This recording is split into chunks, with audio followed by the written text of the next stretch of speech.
Hello friends, welcome back to my channel. इस video में हम चौथे रेस्पिरेटरी पिगमेंट हीमोइरिथ्रिन के बारे में जानेंगे।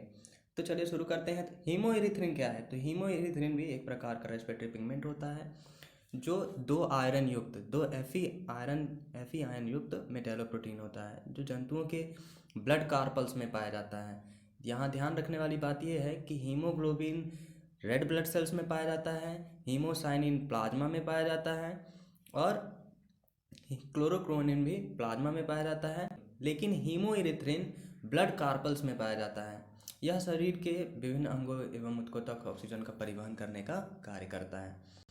तो इसके महत्वपूर्ण बिंदुओं को देखते हैं। तो पहला नंबर है हीमोइरिथ्रिन 2 आयरन Fe युक्त मेटालोप्रोटीन है, मतलब इसकी संरचना में 2 Fe आयन पाया जाता है। फिर सेकेंड नंबर, एक आयरन यानी Fe 2 हिस्टीडीन अमीनो अम्लों से जुड़ा होता है और दूसरा आयरन Fe 3 हिस्टीडीन अमीनो अम्लों से जुड़ा होता है एवं दोनों आयरन Fe एक OH समूह से जुड़े होते हैं। केमिकल स्ट्रक्चर में देखेंगे कि कैसे OH समूह से जुड़ा रहता है। फिर थर्ड नंबर, हीमोइरिथ्रिन में एक कार्बन एस्पार्टेट अमीनो अम्ल से जुड़ा होता है एवं दूसरा कार्बन ग्लूटामाइन अमीनो अम्ल से जुड़ा होता है। केमिकल स्ट्रक्चर में सब समझ में आएगा कि कहाँ जुड़ा रहता है।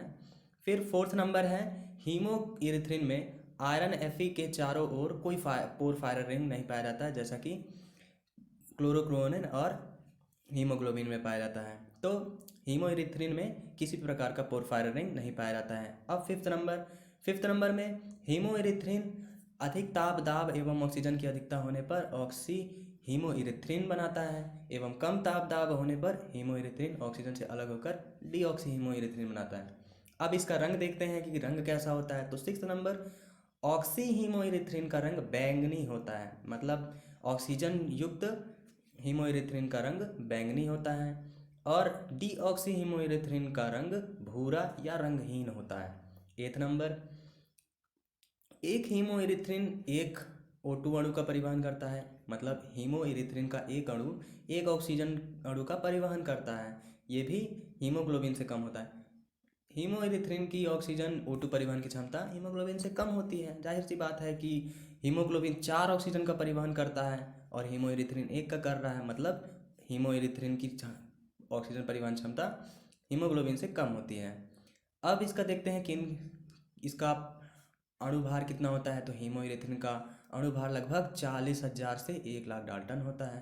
केमिकल स्ट्रक्चर में देख लेते हैं केमिकल स्ट्रक्चर, हीमोइरिथ्रिन का केमिकल स्ट्रक्चर कैसा होता है। तो हीमोइरिथ्रिन का केमिकल स्ट्रक्चर देख सकते हैं कि इसमें 2 Fe आयन पाया जा रहा है।